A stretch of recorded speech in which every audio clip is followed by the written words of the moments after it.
Hi everyone, and welcome to Jane Talks Buffy, where I'll be talking about and reviewing all the episodes of Buffy the Vampire Slayer in order. Today I'm looking at Season 7, Episode 20, Touched. We begin the episode with everyone arguing, trying to get their opinion heard, while Giles comforts Dawn and Faith tells them all to chill out and go to bed, but the power goes out on the street. Buffy sees a family fleeing before breaking into a house, disarming the owner and kicking him out. And into the credits we go. Andrew and Spike hang out at the mission waiting for dark, while the potentials discuss their options, and Faith suggests taking on the Bringers and kidnapping one of them for information. But Kennedy keeps butting in, so Faith lays down the law. Yeah, shut up, Kennedy. Caleb and the First chat as the Bringers smack a rock around, while Kennedy wanders the streets by herself, only to be jumped by Bringers. But the gang teleport out of nowhere and fight them, with Kennedy killing one of them and this rando chick killing another, leaving Giles with a hostage. The Bringer, as it turns out, has no tongue, so Dawn suggests a communication spell, which Willow agrees to try, right before Spike and Andrew get home. Andrew tells them about their trip, but Spike wants to know where Buffy is, so Willow awkwardly tells him what happened and he calls them traitors. He goes hard on them, especially Giles, and then gets into a fight with Faith, which goes from room to room until Spike storms out. Willow performs a spell which allows the Bringer to talk through Andrew, and he tells them about the arsenal the Bringers are building on the edge of town. But Giles is bored now and slits the Bringer's throat.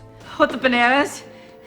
You are so lucky that you did not just magically decapitate me. Spike finds Buffy, who asks them to leave, so he pep talks her, and Faith and Giles plan an attack on the armory before Maya the First comes for a visit, proving the First has memories from those it disguises itself as, and warns Faith not to trust Buffy. Spike and Buffy chat, and she admits that she purposely doesn't connect with people, so Spike big speeches her, saying he loves her and what she does, and she asks him to stay with her. The mayor is still rambling, so Faith tells him to sod off, and gets jump scared by Robin, whom she tells about her visit, and he explains he had a visit before from his mother. They discuss Buffy and then start getting it on, as Willow admits to Kennedy she's scared of losing control, before they start getting it on, which Anya and Xander have to listen to over ice cream. So then they get it on. In fact, Spike and Buffy are the only ones that aren't. The First is jealous that it can't touch anything, and the next day Faith gives her orders, and Spike discovers a letter from Buffy, who dumps a Bringer on the First doorstep before she outmaneuvers Caleb with Matrix moves and a flippy-do. Faith and her little gang find the arsenal and get surrounded by Bringers, but I can't see shit, and we cut between the two fights. Faith kills a Bringer, and then there's a lot of bullshit where I think Kennedy gets one too. Vi scores a kill, then Faith gets another one, and one quick move later, Buffy slides past Caleb and into the basement. With all the Bringers dead, they explore downstairs and spot a box, while Buffy discovers a shiny axe, and the box contains a bomb. Okay, we're so close to the end, but this episode feels like a lot of fluff,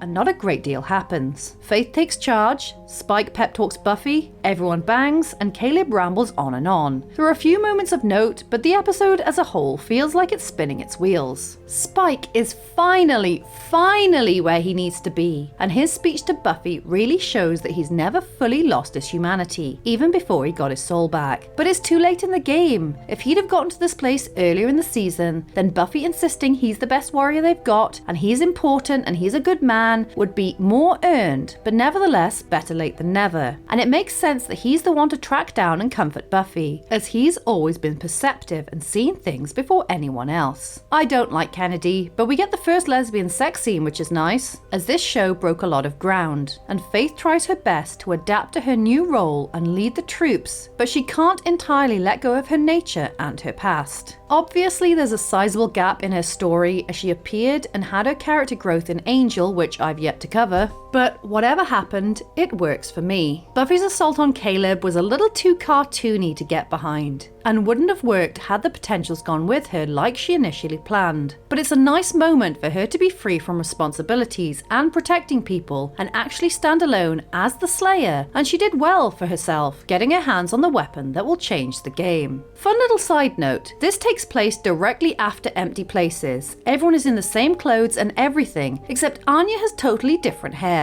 Even in the midst of an apocalypse, Anya is committed to a personal grooming routine. We have 8 demon deaths, all bringers. 1 killed by Kennedy, 1 by some rando potential, the hostage whose throat was slit by Giles, 1 thrown down the stairs by Buffy, and 4 in the ambush killed by Faith, Kennedy, Vi, and then Faith again, which brings our running total to 52 humans, 7 transformations, 25 vampires, and 29 demons. So there you have it. That was Touched. Let me know your thoughts in the comments below, or come say hi on social media. If you enjoyed this video, then please hit that like button, it really does mean a lot, or consider subscribing if you want to be sired by my channel. Alternatively, feel free to check out my other YouTube channels. Thank you so much for watching, I'll speak to you soon, and don't let the vampires bite.